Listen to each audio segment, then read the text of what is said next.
In Brussels, NATO officials have devised a plan to lock in long-term military support for Ukraine so that a possible Trump administration can't get in the way.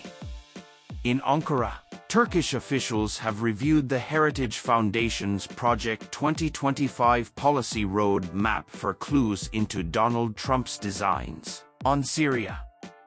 In Atlanta, Austin, and Lincoln, Nebraska, top ministers from Germany and Canada have met with Republican governors to shore up relations on the American right. And in Washington, Trump's return is the dominant topic at monthly breakfast meetings of ambassadors from European countries. At one of those meetings, the top envoy from one country asked his colleagues whether they were engaged in a fool's errand. "Can we really prepare for Trump?" this person asked, according to another top diplomat.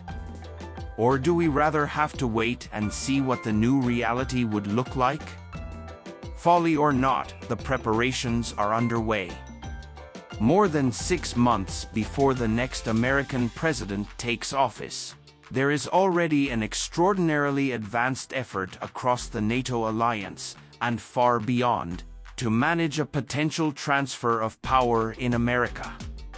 With President Joe Biden listing badly in his bid for re-election, many allies anticipate that at this time next year they will be dealing with a new Trump administration, one defined by skepticism toward Europe, a strident strain of right-wing isolationism, and a hard resolve to put confronting China above other global priorities.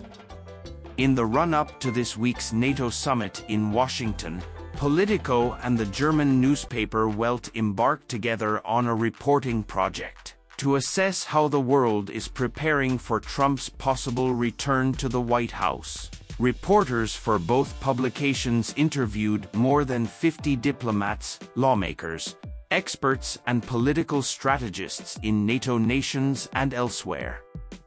Many of those people were granted anonymity to speak about sensitive matters of diplomacy and international security. What emerged from this reporting was a picture of a world already bending to Trump's will and scrambling to inoculate itself against the disruptions and crises that he might instigate.